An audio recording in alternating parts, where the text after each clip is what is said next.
Are there any thought experiments that you come back to? Like if after all these years, some thought experiment that was really influential in your work?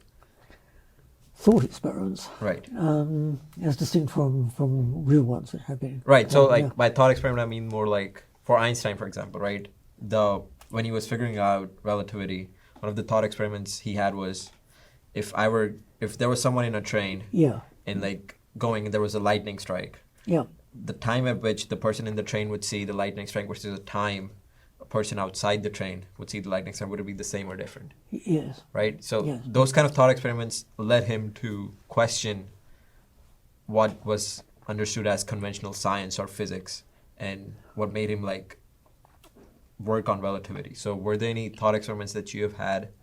Well, I mean, there's the famous or infamous Schrödinger's cat Right. thought experiment, which the idea being that, as you know, that quantum mechanics is a strictly linear theory, and if you try to tinker with that aspect of it, you really screw up the whole thing.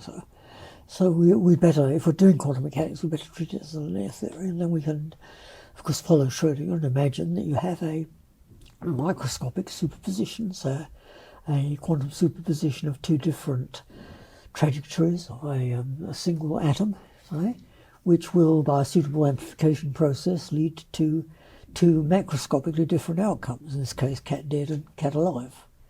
And if you genuinely believe that the correct description of the universe at the microscopic level is by that quantum superposition, and that should be interpreted, moreover, as saying that the atom is not doing one thing or the other, it's somehow doing both, then you're forced to the same conclusion in the case of the cat.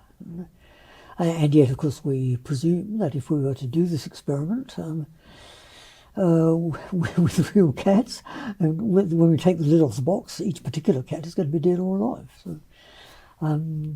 So that thought experiment has bothered me for a long, long time, yes.